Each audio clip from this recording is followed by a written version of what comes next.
Italy ప్రధాని Georgia Meloni అమెరికాకు పెద్ద షాక్ ఇచ్చింది. వివరాల్లోకి వెళ్తే ఇరాన్ అమెరికా యుద్ధ సంక్షోభ సమయంలో అమెరికా ఇటలీని సాయం కోరింది. అమెరికా సైన్యం సిసిలీలోని తన ఎయిర్ బేస్ ను ఉపయోగించుకోవాలని అనుమతి కోరింది. కాగా ఇటలీ ఈ అనుమతిని నిరాకరించింది. ఈ ఎయిర్ బేస్ ఇరాన్ పై ఆపరేషన్ కోసం లేదా సపోర్ట్ కోసం అని తెలిపినట్లు మనకు తెలుస్తుంది.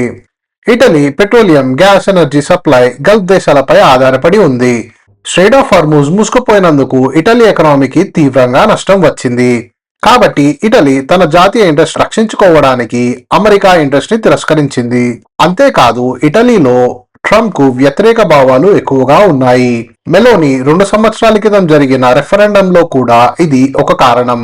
ఇది ట్రంప్ కు షాక్ గా మారింది.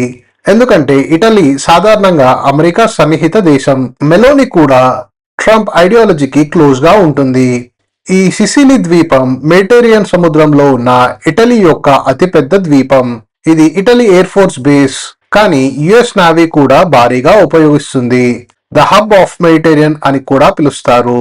మెడిటరేనియన్ సముద్రం మధ్యలో ఉన్నందున యుఎస్ 6th ఫ్లీట్ మరియు నాటో ఆపరేషన్లు చాలా ముఖ్యమైన స్ట్రాటజికల్ లొకేషన్ ఇది.